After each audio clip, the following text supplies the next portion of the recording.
I'm Adam Myers and I lead the distribution team at Pengana. Thank you for joining us for the first webinar in the series, an update from Ed Prendergast, the co-portfolio manager of the Pengana Emerging Companies Fund. To give a quick introduction to those less familiar with our business at Pengana, our key aim is to offer our clients differentiated strategies which will add value to their portfolios. We have no Me Too funds in our business. Today, Ed will briefly touch on the consistency of their approach, their key observations from the last 12 months and the recent reporting season, and of course, share some of the details of the companies that they are most excited about. During the presentation, if you have any questions, please enter them into the question box, which is accessed from the icon on the bottom of the screen, and we'll get to as many as possible in Q&A at the end. Ed, over to you.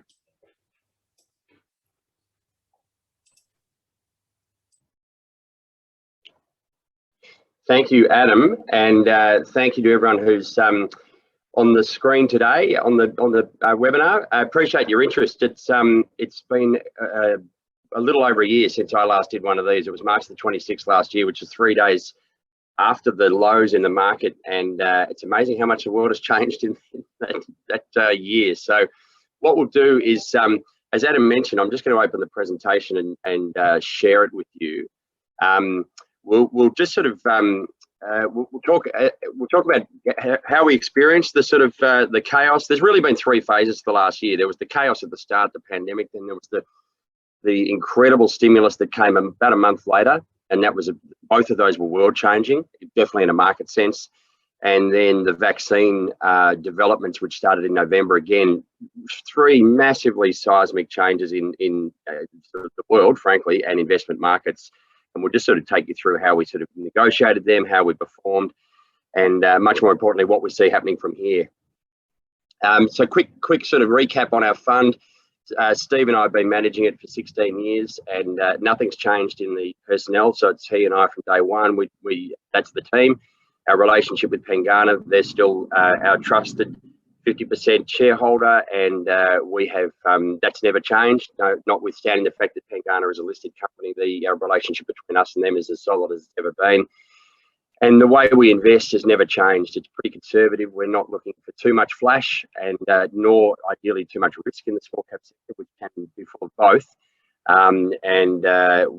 We're pretty considered in the way we behave. If I just sort of pull out some numbers, just some key numbers here. For the last 12 months, from the end of March to the end of March, the small ordinaries was up 52%, and that's a phenomenal year. Obviously, just picking out that 12-month period, we were up 61.5%. So that's a great result for us, I hope. But equally, when markets run that hard, we typically don't outperform, because it's usually the sign of heat or junk rallies or things like that when you get those sort of anomalous, very rapid rises. So we're pretty pleased to have outperformed. We've got some top performers and bottom performers there. There's been some amazing dispersion in stock performance over the last year, which you can imagine. I'll drill into more detail down the track. And then over the right-hand side, you can see the key number there is our fund size is about 770 million. That's about where we would like it to be. Those who have followed this fund for a while will know we've in the past closed the fund about 9 years ago.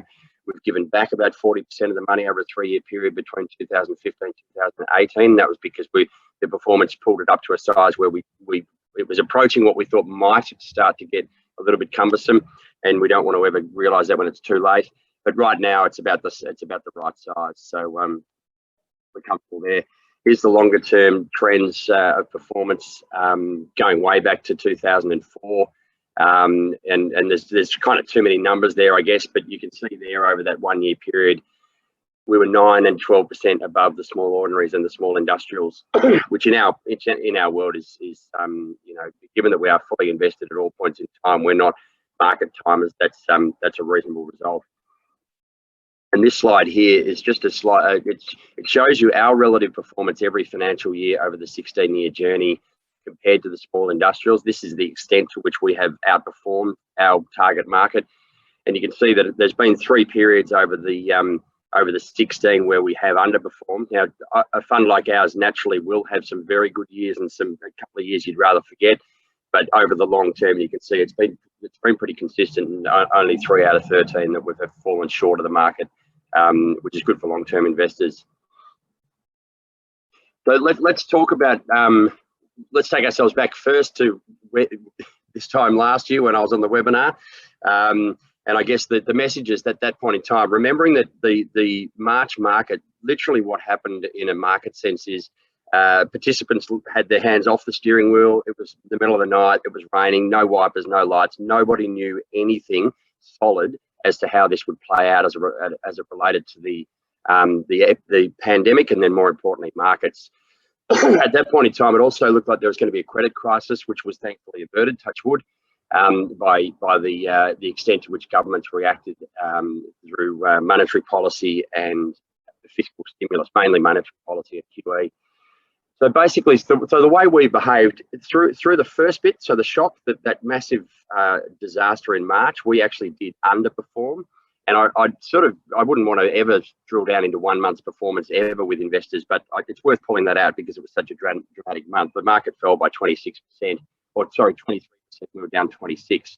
Now that's a poor result from our point of view in a 1 month period, but it's best categorised as chaos. There were share prices there that fell. A couple of stocks we own that fell 80% in a month. Now those stocks then bounced hundreds of percent when people returned back to sanity. But if you just freeze frame that point of time, it looked pretty bad. Our response was not to get caught up in too much in the volatility. As we said a year ago, these times are unnerving, but people really need to hold a nerve and define what risk is real and what is perceived risk when people have lost their nerve. And there were plenty of stocks that we saw fall very quickly. We knew when we got on the phone to the company, triple checked the balance sheet, there was actually not a huge amount of financial risk for the stock, and the valuations had corrected basically to crazily oversold situations. So there were stocks there that we watched fall.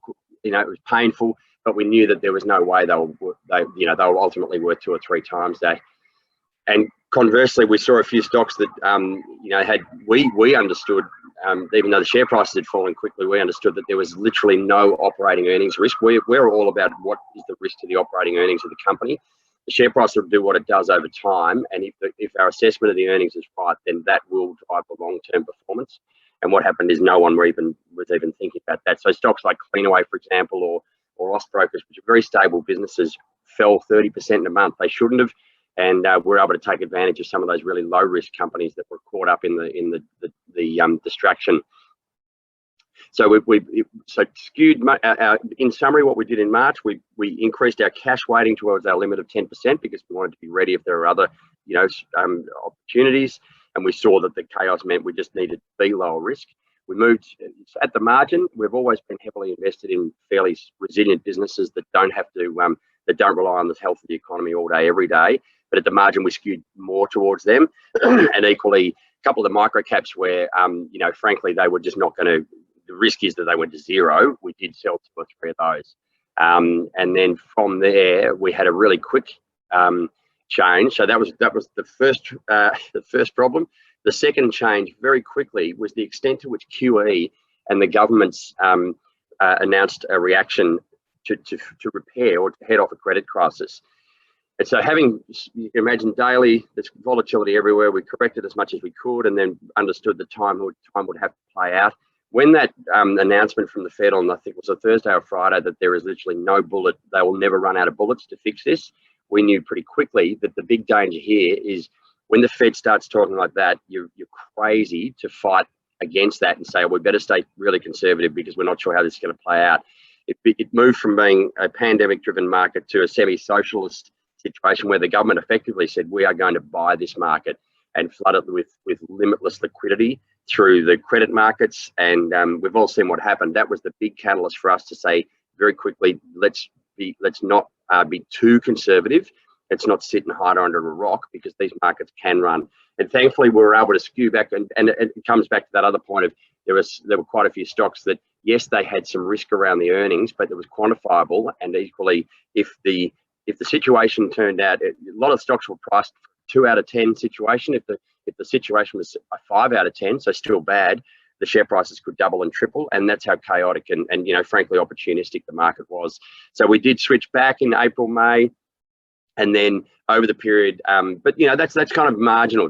You can see turnover increased on the right hand side, but that's pretty marginal for us. It wasn't like we grabbed the whole portfolio and traded from one thing to the other. It's at the margin. I need to stress that. You can see that, you know, our turnover rose from 40% to 70%. We didn't switch out the whole thing. So that from that low in March, on March the 23rd, you know, if we had the webinar again a year ago and someone said to me, hey, I reckon the small industrials is going to be up 73% next year, and if that happens, what would happen to your fund? I would have guessed we'd underperform quite dramatically, because again, we've been around for long enough. We know when markets are that hot, we typically are slightly more boring, and we're very happy to be boring. It's to us, that's a risk management tool. But notwithstanding that, and I'll take you through some of the stocks that really worked, we were able to rise by nearly 90% over that period from the low. And let me just go through. So here's a few stocks which did work. Now, not everything did, and I mentioned we had a few, well, in any year we have a few duds, but this is just to sort of highlight what sort of stocks work for us. So these are the where are we? There's 8 or 9 companies there. These are the top contributors to our performance over the 12-month period. Sorry, from the March 23 low. And none of them are in the sort of Afterpay style super, you know, that got really caught up in that amazing tech rally. And you can see there's only one retailer there. Now, retail had a phenomenal recovery. Again, if someone told you in March last year to be invested in the next 12 months will be retail at the office, but stimulus and lockdowns actually did help them. So if I just pull out a few, so some of the stocks here are literally the most boring companies you can imagine. Things like Unity Wireless sells data-based networking. So they wire. They're a competitor to the NBN. They wire up an NBN style fibre network in Broadacre and new suburbs. They get paid every month. It's very, very stable, very boring. But the share price fell just in the whole disaster. Now that's up, you know, 180%. So it's almost tripled in value from the lows. Now, there was nothing about the environment, pandemic or stimulus, that affected their business in any way whatsoever. And there's very few businesses you can say that about. Main Freight is another one. That was our biggest weight during the year. That almost tripled in value from the lows. It's a global freight forward business. They shift globally, and mainly in New Zealand and Australia, but they are a global business. They shift pretty boring products from distribution centres to supermarkets, from manufacturers to distribution centres. It's bread, milk, largely very consumable daily product, which was the demand for that was never going to fall away, but the share price halved. And so from that position where, you know, and it's a massive company, this is one of the biggest businesses in New Zealand. It shows you just how wrong the market can get it. And we knew absolutely, we'd been through the GFC with this company where worst case they had a 6% drop in EPS. So we were very happy to hold our nerve, and it definitely paid off. And Lifestyle Communities is another one. Now, this is a business you would say did actually look like it was going to have a negative earnings hit from the pandemic, and it did, but not in any way meaningful. And what I mean by that is they developed retirement villages in the lower socio-economic suburbs of Melbourne, or Melbourne and outer reach. The biggest risk to their business is if property prices fall, it's hard for people to sell their property to move into the retirement village. But 90% of the value of the business is actually in the long-term rental contracts for the existing and future villages. There was nothing about the pandemic that was going to erase the need for retirement villages. It's just that short-term, there was a dry up in settlements. So again, share price halved. We held our nerve. We spoke to the company. The balance sheet was fine. And that has, you know, it's up 2.5 times since the low. Netwealth and Hub, again, great businesses. We knew that stable revenue streams. They were taking market share from the banks and the boring old platforms, and did so. And funnily enough, lockdown and the move to Zoom almost made it easier, because financial planners, there's probably a lot on the call now that can share the lived experience. But when people were locked at home, they had time to think more strategically about their business, and maybe it is time to switch platforms. And it turned out that Netwealth and Hub did benefit. So you can see there that they've risen phenomenally from the lows. Couple of the ones that are more cyclical that I would point out here. So Charter Hall fell by 70%. Big property investor and fund manager, great business, but at the start of the pandemic, the question was, is property worth anything ever again? Obviously, people thought it wasn't. And then with interest rates being dropped so quickly globally, it went from property as a sort of an asset class on the nose to, holy hell, there's no yield left in the world. How do we get yield? Aussie property still yielding 5%. So Charter Hall went from hated to sort of almost market darling again because of those interest rates. City Chic is a largely online retailer of plus-sized clothing for females in Australia, in the US and the UK. Stock fell by 70%. They actually own a lot of stores as well, so the sense was that no one would buy anything and that the stores would be closed for lockdown. So the business is going to get driven to the ground. They had no debt, so the balance sheet was fine, and people just moved online. And so frankly, you can see what happened. That stock fell to 80 cents. It's now $4, so it's risen by fivefold from the lows. Moelis is another one quickly that financial services traded almost to asset backing at the lows, and we knew that business was worth a lot more. So I guess in summary, I just wanted to leave you with it. The big year that we've had, it looks like we must have been taking more risk than the market presented, or we got free kicks on technology or the retail sector or Kogan or Temple & Webster, and we weren't involved in any of those. It was pretty boring stuff, frankly. Just a quick comment now on the reality of the economy and how we're seeing individual stocks and companies communicate on their cash flows. We've just met with 50 or 60 companies over results season, and there's plenty of companies there that have had no impact whatsoever from the pandemic at all. And you know, they're the sorts of stocks we like to invest in any market, because we can't predict anything at a macro level, or world's a weird place. You want to have the most resilient stocks that you can from a cash flow point of view. So Austbrokers and Charter Hall, Hanson, Hub, Netwealth. I'll bring out a couple of those later. Unity Wireless, literally no disruption at all. There's a couple there that on the second point that had you'd call it a little bit of a headwind, and I'll pull out one classic or two classics there.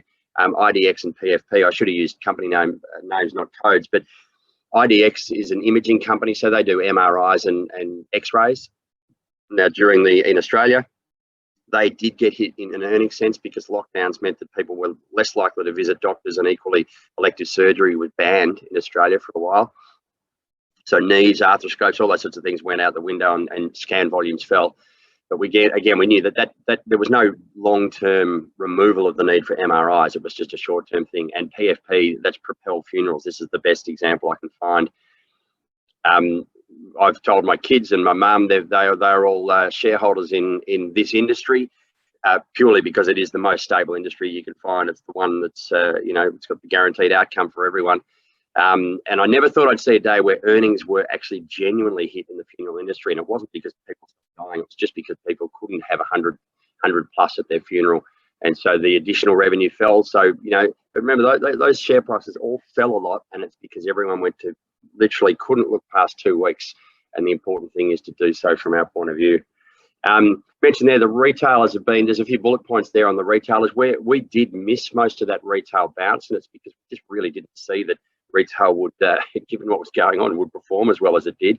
They're all trading at all-time highs, and I think it's the sentence there should remind you. So most of the recovery in the retail sector in Australia was because a few things. No one could travel, so they had excess funds for other stuff. They were stuck at home, they were bored, they were cashed up.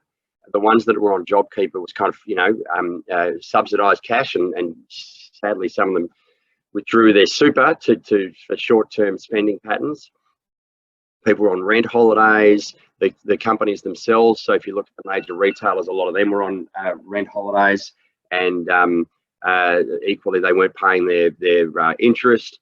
They weren't paying their staff because the government was. So you had this really weird environment where retail became an amazing place to invest. We didn't see it coming, and I certainly would caution against capitalizing this forever, because when we get back to normal, and also you had lockdowns that meant people had to buy, kit for home. So JB Hi-Fi and Harvey Norman were recipients of that. But when you read the sentence, is Harvey Norman the sort of business, given that it's in perpetual decline, it's losing market share in every category to online retailers? If Harvey Norman is growing at 20%, that's a sign that we are not in a normal world. It's not going to keep growing at that rate. In fact, it'll likely fall by that amount when people get back to normal spending patterns. So we're not at all keen on buying retailers now, given that JobKeeper's coming off and the world will normalise at some point. Housing activity is recovering. This is different because it wasn't that strong last year because people were distracted. This year is different. You can see housing activity, house prices, that sort of area is definitely starting to show signs of life. And the major reason is that people are sort of a bit more relaxed on bigger decisions now, and equally funding costs are so low. So if someone walked into a mortgage broker 2 years ago asking about their ability to borrow to buy a house, the calculation was based on 4% interest. It's now based on 2.5% interest. So if your salary hasn't changed, you can spend, almost twice as much on a house. And that's a really simplistic equation, but interest rates at 2.5% means that people can borrow a lot more. If they're feeling safe, they will, and it's going to push property prices up. To me, it's only just started, and that will bring in housing activity. So things like CSR and those will probably benefit there. And the financials, we mentioned Netwealth and Hub, that's all self-evident. Tech stocks in the last month have had a really interesting month in Australia. The NASDAQ hasn't collapsed, but you look at things like Zip and Afterpay and Kogan, they're down 40–50% in a month. And that's based purely because the Australian market was a bit of anomalous. There seemed to be no price that people would not pay for the appearance of growth. Now, we're pretty disciplined on what price we do pay for high growth stocks. And clearly when Afterpay and Zip, when Afterpay was $160, clearly that was in hindsight, that was the point where people just literally threw out the rule book on valuation and have lost 40% since. And I think it's just a nice kind of sobering event where easy money dries up, and there should never be easy money. It's a bad sign. And we mentioned there's supply chains and purchasing starting to show disruption. Suez Canal was one thing, but there is a shortage of shipping capacity in the world. The purchasing patterns have changed. There's been disruption at the at the factory level in China, and it's pretty simple. I think most people on this call would be aware that it's very hard to get a new car in Australia. Try getting a new push bike, try getting a caravan, components. All of those things are really heavily disrupted, and we need to be very careful how that impacts on companies over the next 12 months that look like they're trading okay, but if they can't get their stuff, then they can't sell it. A few stocks here we'll pull out. Just I'll mention in more detail 2 or 3 of these. So by way of recent purchases and sales, we've added 2 new stocks, Gen-X and Adore. I'll talk about Gen-X shortly. Adore is the makeup and beauty online retailer, very well run, growing from a low base, and we think has capacity to take a lot of share over time. And we've topped up holdings there. You can see in NZX, which is the big stock exchange, John's Ling Group, and we'll talk to a couple of those in a second. We've sold out of 4 stocks. 2 of them, they just hit the price target. So NextDC and Fisher & Paykel Healthcare had done very well. And Bingo Industries, sorry, that also, but they had a takeover. That was, I guess, we just bailed when the takeover realised the value for us. And Clover sells omega-3 oils into the infant formula market, which is obviously under a bit of pressure from Chinese jawboning and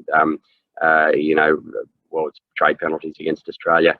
And with Mainfreight and Equity Trustees, so Mainfreight was our biggest holding 3 months ago. It's just performed so well, we had to take quite a lot of our investment off because it approached the valuation, and Equity Trustees had a slightly soft result. Quick comment now on the positioning in the portfolio. So the chart on the right-hand side shows you that about 2/3 of our portfolio is in what we call defensive businesses. And when we say defensive, we don't mean toll roads and things that don't grow. We mean things that can grow, but don't necessarily rely on a buoyant economy. And, Unity Wireless is a classic case, or Ostbrokers or Steadfast, the insurance brokers. These stocks are really strong in any environment, but can definitely grow. And if we pulled up that sort of style of chart over the last 16 years, it would always look pretty similar to this, I reckon. That's where we try and focus all of our efforts. The cyclical sectors there, it's a mix of things. There's a couple of mining services stocks and stocks that are exposed to the East Coast infrastructure spending, which we see increasing because of government stimulus. There's a couple of stocks in the housing sector, but they're all pretty. So when we look at cyclical stocks, we need some in our mind, we need to know, because they're not the world's best businesses, but there can be a really good time to invest in them. We just need to know that, given that cycles are less predictable than stable businesses, we need to know that the upside in the share price over the sort of 12 to 24 month period is very strong. We would not get involved in cyclical stocks for 10%. It's just not worth it because they're not that predictable. And as I mentioned before, retailers don't form a big part of that at all. Beta stocks, these are companies whose earnings themselves are tied to the assets. So things like Hub and Net Wealth and Pinnacle Investments, so fund managers, financial planning businesses, platforms, who will always their earnings are exposed to the strength or weakness in the equity market or property market. So Charter Hall, so they're the sort of, we like the businesses, but we acknowledge that they are going to potentially rise faster and fall faster when the equity market is volatile. So you can see it's not a huge part of the portfolio. And when we talk about high growth, you can see cash there is 2%. That's about where we want it. When we talk about high growth, these are a basket of smaller stocks. There's been a really interesting IPO cycle and technology just changing very quickly. Right now, there's a lot of very, very interesting high growth companies that we've got probably 10 or 12 of them in the portfolio. So think from that these companies are very small investments of ours, because when you're trying to value a company that's growing at 50% plus, it's actually quite difficult to be definitive. But equally, the share prices can move very quickly because the milestones and the growth rates and the profits can accelerate very quickly. Now that's where we would have our higher risk plays, but you can see it's only a very small part of the portfolio. When they work, they can work very well though. So I'll move on to a few stocks now. And just keep in mind with your questions, I'm happy to answer questions on anything we own, that we sold, that we bought, that we don't own, markets, whatever. It's pretty broad. With Mainfreight, this, as I mentioned, this was our biggest holding. You can see what happened there. So we bought it years ago. We've known the CEO for probably 12 years now. Very, very stable fella, and his entire management team are very, very switched into a strong culture of service and quality. They're a global player. They've been growing. I'll just give you the growth rates. That's their growth in EBITDA. You can see how consistently they've been growing for so long, and that it's hard to describe on a webinar why a trucking company is such an exciting investment, because it's so boring. It's just moving stuff around. That chart is the best way to describe why management is the key to this company, and they've all been there for years, and they know exactly how to grow, and they're focused. So you can see the stock price had performed pretty well leading into the pandemic. It fell, where are we, $43 to 25, so it got absolutely smoked. We knew at that point, and we had an investment the whole time. We knew at that point, well, that's just a classic overreaction. We knew it during the GFC where it didn't fall apart. So we were able to top up, and you can see what the stock price has done since then. It's risen from $25 to $70. Phenomenal performance, and that was the biggest contributor to our fund last year. And but having said that, at $70, this stock is not quite as appealing in a valuation sense as it was. In fact, it's nowhere near as appealing. So we've sold, just so you know, roughly, this was our biggest position at 6% in the fund. We've sold about half. Amazing business, but if there's a better entry price, we want to own more at some point.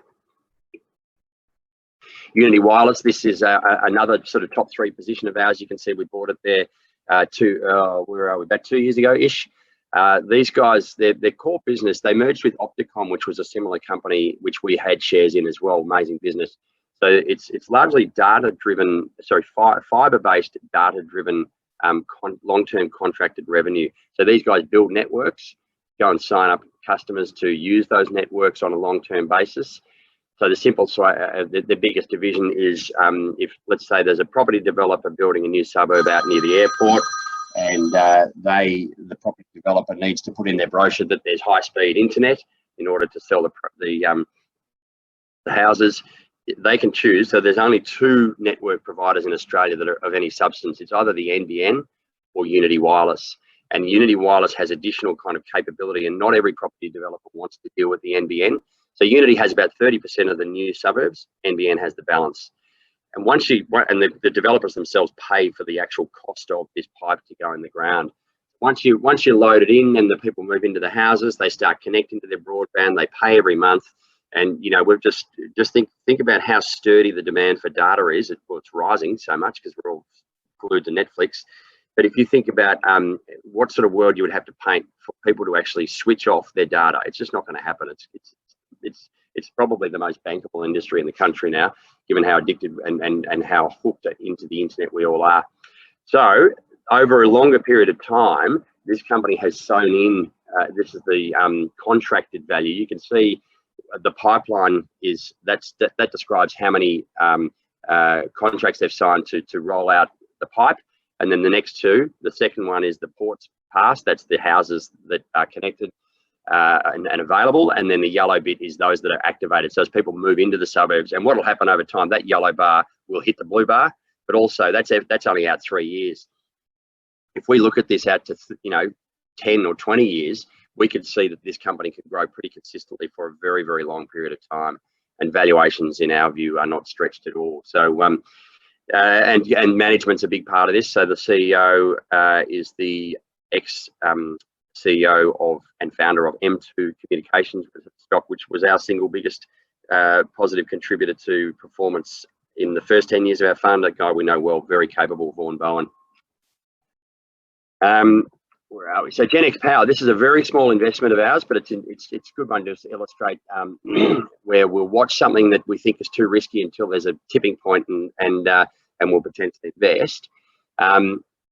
So you can see the green dot. We literally bought into this stock 2 or 3 weeks ago.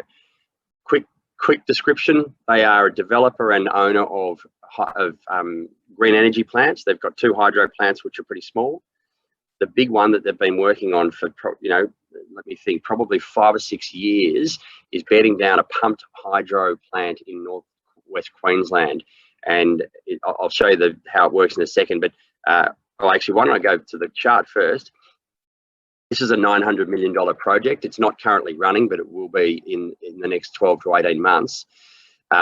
And the reason we watched this investment for so long and didn't invest is because they didn't have the key pieces in place. They now do. This changed very dramatically 3 weeks ago.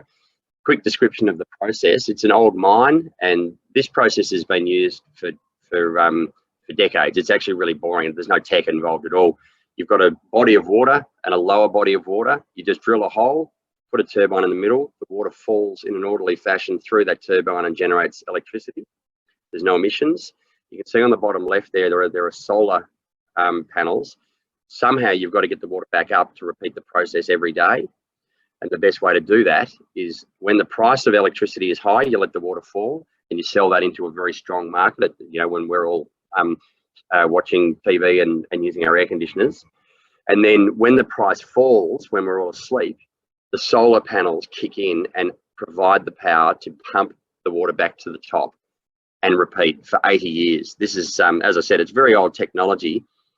The big thing, the reason this company sort of went sideways for so long is because they needed to sew up, in order to get people to lend them $900 million and the equity, they needed to de-risk it. And the only way to de-risk it is to get someone to build it on a fixed price contract, to make sure that someone's locked into a very long-term contract to buy the electricity, so not be exposed to prices, and get all the pieces of the funding together, and government grants and NAIF funding and all sorts of other things.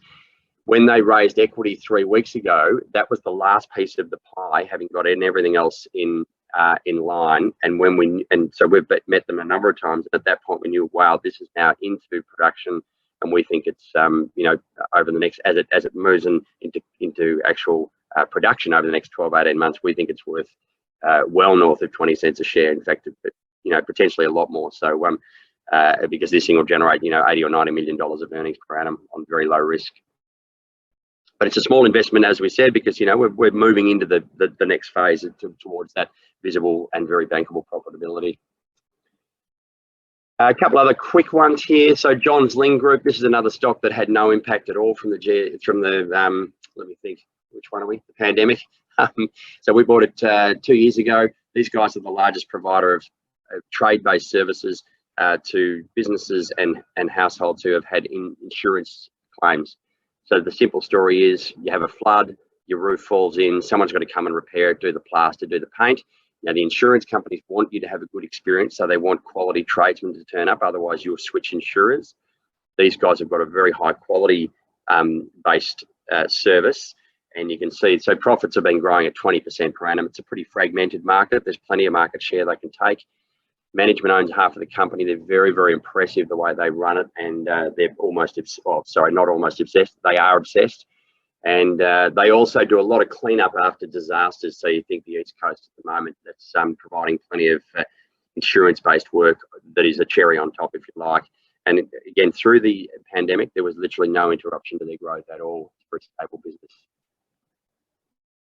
New Zealand Stock Exchange is a reasonably large holding. You can see we bought it 2 years ago.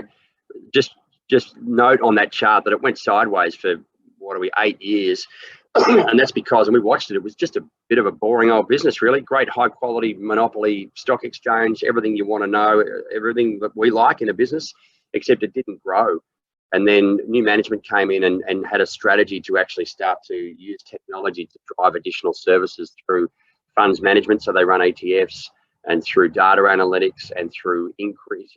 So there's a lot of functionality on the ASX and on NASDAQ that these guys simply didn't have. It was a sleepy old exchange. They've spent the money and they're starting to get extra revenue. You can see the share price is really starting to kick in.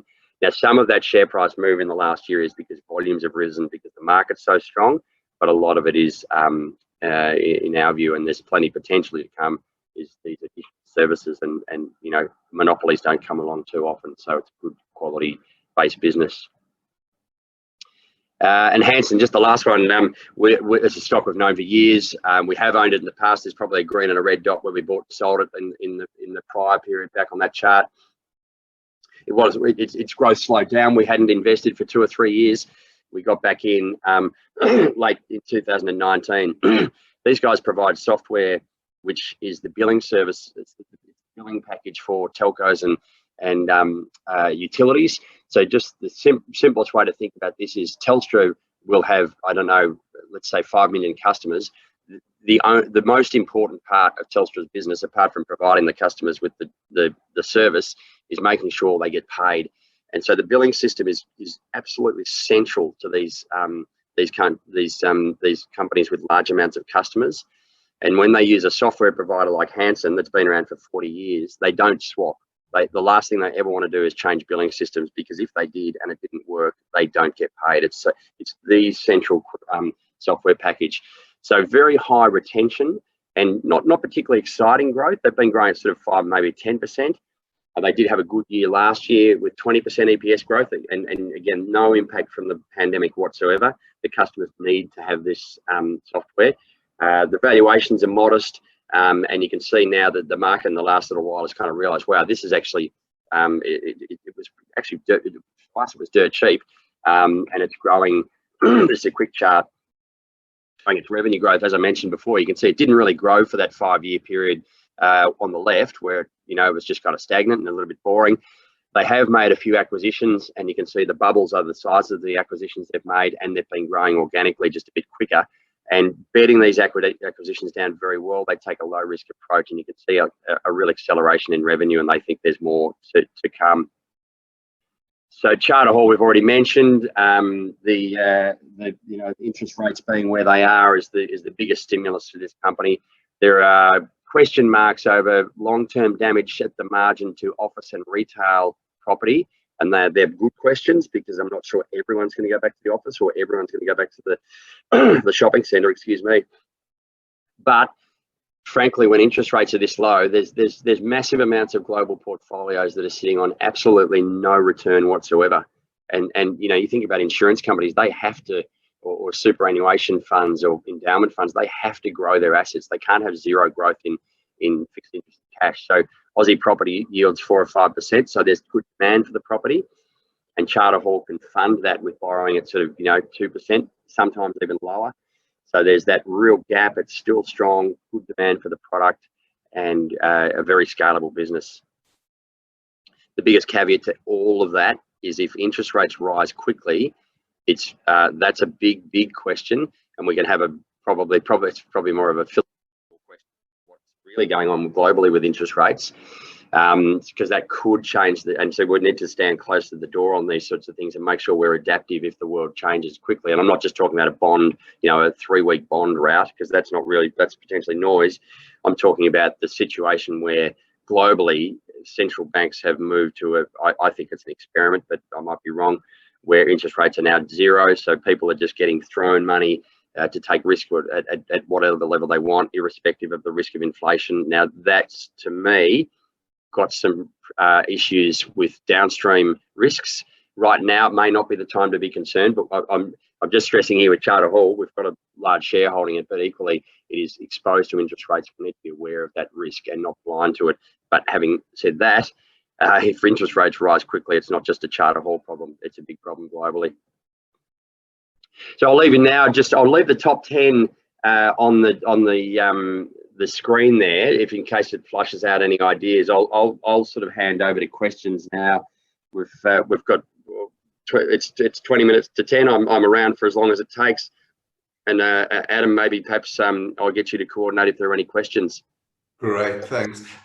While we have got the top 10 holdings on screen, would you mind just telling us what percentage of the portfolio they make up? The top 10 would be about 35–40% of our portfolio. Great, thank you. You mentioned interest rate risk. What else do you see as the key risks on the horizon? Are there any canaries in the coal mine that you are keeping your eye out for? Yeah, absolutely. So things like so we've got a couple of travel stocks. Well, actually, sorry, one travel stock. It's a New Zealand company called Tourism and Holdings. Now we know that their business. So to us, it's the share price tells you there's never going to be any international tourism in New Zealand again. There will be at some point, maybe. Who knows? But the travel sector and you know the return to normality sector, if you like, and that's a whole lot of other companies, relies heavily on vaccines. The vaccines need to work. They also need to be able to trigger government responses that say, hey, we're comfortable enough they work, and we're comfortable enough there might be some virus around, but it's not as much a risk in order to move to lockdown again. Now, I can't quantify any of those risks. I'm not sure we know now at all that the vaccines are a silver bullet, nor am I sure that governments will react in a predictable way about that. And do you see what I mean? So that bumbles along to me as a developing risk and a big one. And therefore, you're not going to hear us get on a webinar and say, hey guys, we've done a lot of work on these vaccines. We know more than the average person about them. We're buying travel stocks. We've put a third of the portfolio in travel because we think the world's normal and the market's wrong. We wouldn't ever say that. Interest rates, the biggest one by far, and it's all about inflation. So if we get right now inflation, I'm not an economist, but I just take a broad brush comment. Inflation is trickling up because the supply chains are choking and there's input costs rising. So that's a little bit of a concern, frankly, if it becomes, but you know, in a broad sense, the economies, given that they haven't fully recovered, there's still excess capacity in the labour markets. The real worry is if everyone's got a job and all costs are rising, then you know you would get labour inflation. If we get that, then it's a different story, and it's probably, you know, and the biggest catalyst for that will be too much stimulus, frankly. So spending trillions of dollars in the US at some point, they may ultimately fire a gun that's too powerful and cause inflation, and then once that's on, interest rates will just naturally rise, and that's a risk as well. So that, yeah, they'd be the major macro risks, I think. And then, as I said, with the Aussie domestic economy, we're moving out of a stimulus-based economy where, you know, there was some JobKeeper and the like, and plenty of spare time. I reckon there's a lot of risk around the next 12 months, how that looks, you know, where times settle back into a sort of something that is normal, but, you know, normal -1, and where the economy just can't fully recover. And once those payments come off and people have to pay their mortgages again, that could take money out of the system, and particularly for retail. A lot to think about there.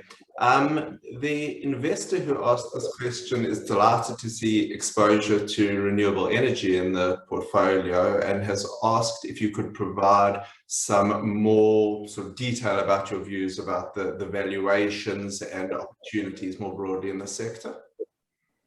Definitely, yeah. So we share that sentiment 100%. Renewable energy is something, so I've looked at it. I used to cover a company called Energy Developments 20 years ago, and I've looked at this sector for years. So the sad fact about renewable energy as it relates to investors like us is there's never really been that many good investments.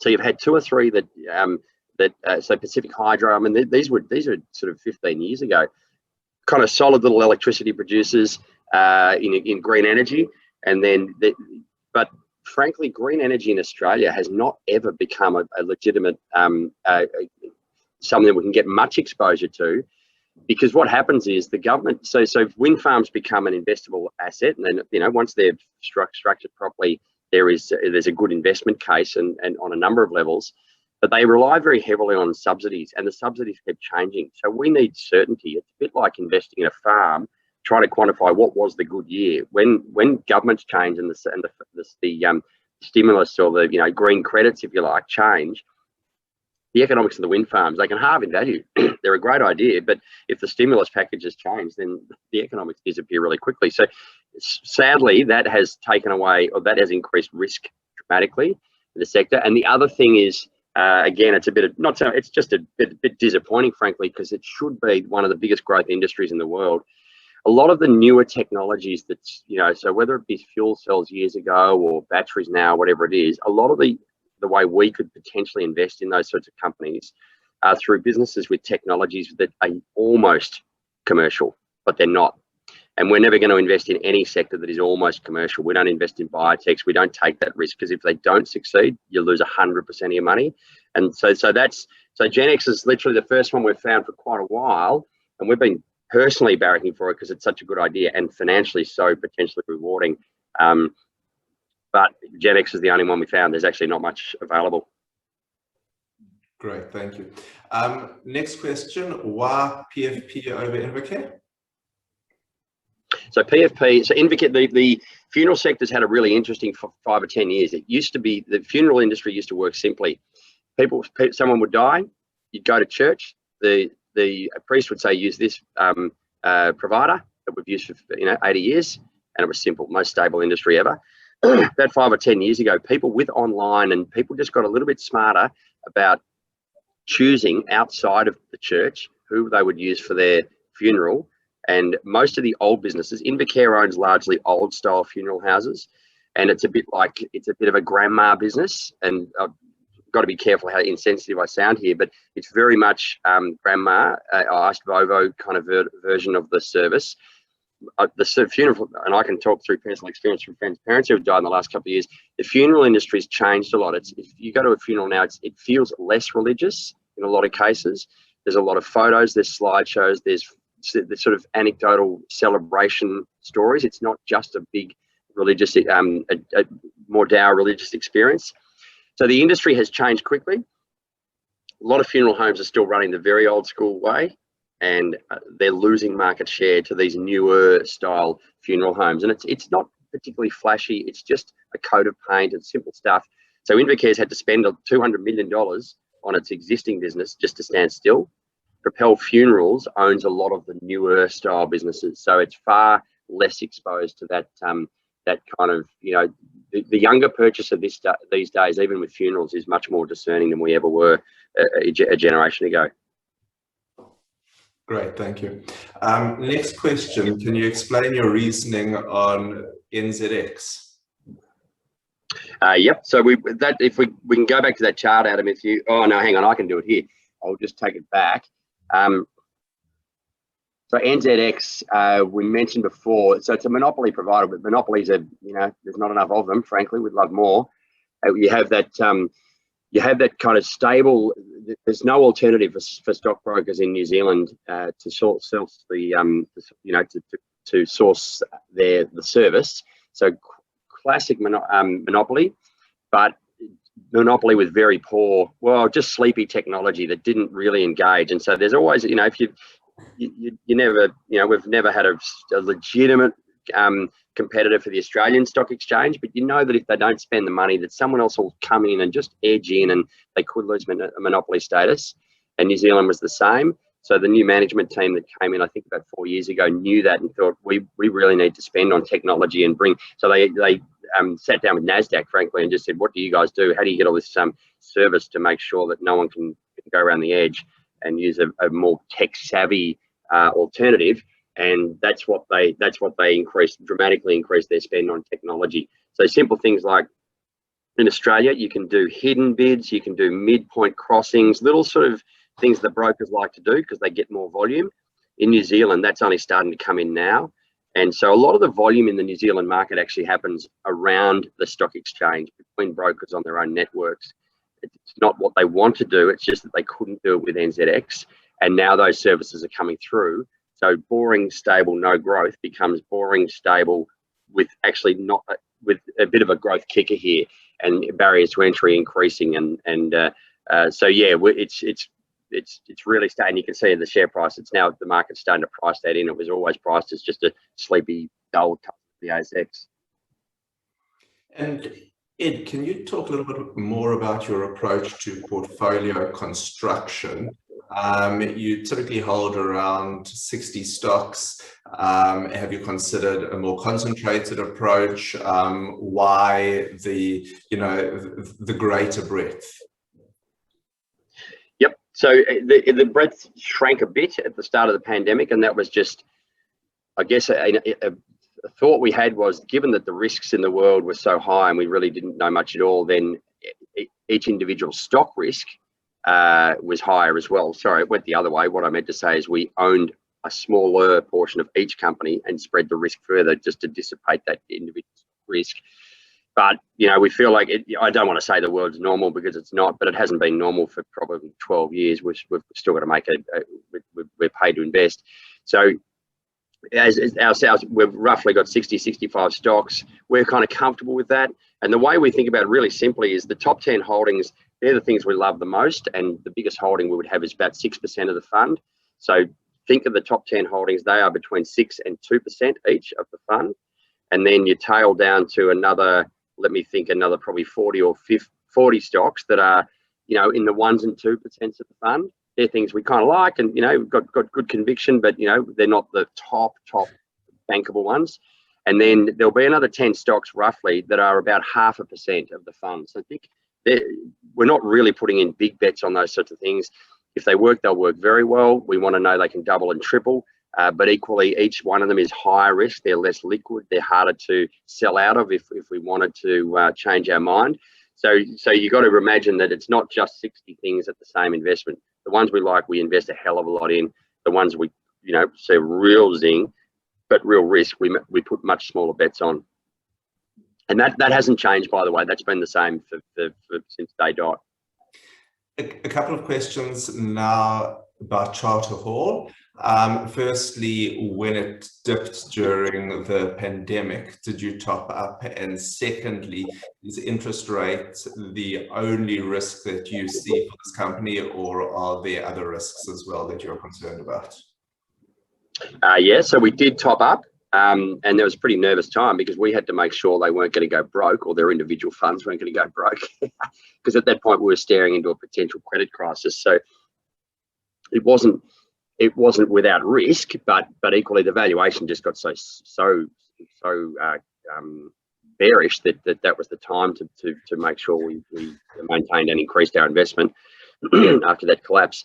So the risks outside of interest rates are definitely not, they're not inconsiderate. So the biggest one really is, so about 40% of their portfolio, from memory, I might need to double check this, but the biggest category, there's three categories of property that they invest in: industrial, office, and retail. Now, industrial is DCs and things like that. They're pretty stable, and they've done nothing but appreciate in value, because there's no impact from a pandemic or lockdown on industrial assets that I can see at all, unless the companies go broke, the tenants. And then office, I think we've all got a view on this, that at some point when we go back to whatever normal looks like, you know, who knows? Are we going to, is it 100 cents in the dollar? Are some people just going to work from home? And I think they will. So I think there is a decrement to the value of office. If you assume interest rates are the same forever, there is a chip away at the value of the office market factor there. Time will tell. And then retail is the same thing. You know, office and retail make up the other sort of 2/3 or sort of 60%-ish of Charter Hall's asset base. And retail is, you know, it's mainly shopping centres. So whether or not people, you know, ultimately, in order to keep, because footfall's down, leases are coming up, retailers are going broke. To get another retailer in there, do you have to drop the rent? So I think there will be a pinch on the economics of both of those asset classes. But having said that, you know, so this is where we just identify, we can't quantify everything.